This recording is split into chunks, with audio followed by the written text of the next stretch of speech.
personnes en situation de pauvreté ont froid chez elles pour plusieurs raisons.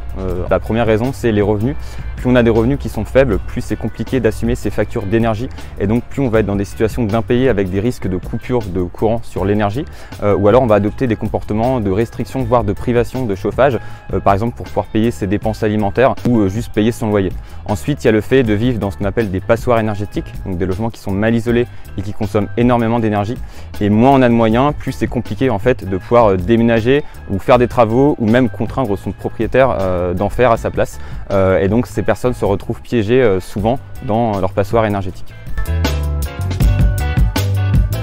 C'est des logements qui sont très mal isolés et donc qui nécessitent une grande quantité d'énergie pour pouvoir se chauffer convenablement, donc à 19 degrés. Dans une passoire énergétique, à la fois ça plombe vos factures d'énergie, mais aussi ça va agir sur la santé, à la fois sur la santé physique puisqu'on va avoir un risque accru de développer des pathologies respiratoires,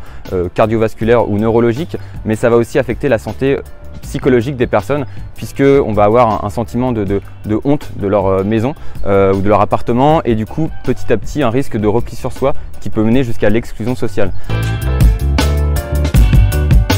Au niveau des mesures de court terme, ce qu'on souhaite c'est que le chèque énergie il puisse être augmenté de façon importante jusqu'à 700 € pour les 3,5 millions de ménages les plus précaires pour leur permettre de stopper les comportements de privation et de restriction et d'impayés. Ensuite, pour le long terme, il est